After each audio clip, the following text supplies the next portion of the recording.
হরমুজে জাহাজ চলাচলে এবার নতুন প্রস্তাব দিয়েছে ইরান।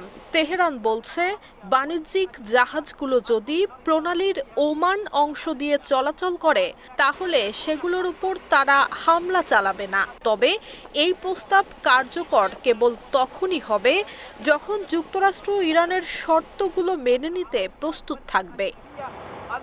১৬৭ কিলোমিটার দীর্ঘ হরমুজ প্রণালী পারস্য উপসাগর এবং আরব সাগরকে যুক্ত করেছে।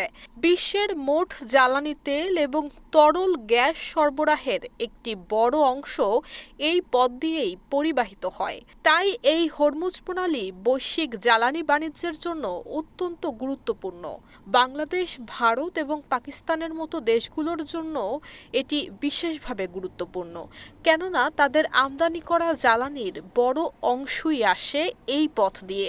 ইরান যুক্তরাষ্ট্র সংঘাতের কারণে প্রণালীতে জাহাজ চলাচল ব্যাহত হয় এবং অনেক জাহাজ ঘুরপথে চলতে বাধ্য হয়। এর ফলে বিশ্ব বাজারে জ্বালানি তেলের দাম বেড়ে যায় এবং তৈরি হয় সরবরাহ সংকট। বর্তমানে প্রণালীর আশপাশে শত শত জাহাজ আটকে আছে বলে জানিয়েছে বিভিন্ন আন্তর্জাতিক সংস্থা। একই সঙ্গে কয়েক হাজার নাবিকও সেখানে আটকা অবস্থায় রয়েছেন। RICL TMX, যুগের পর যুগ স্থাপনা থাকে মজবুত।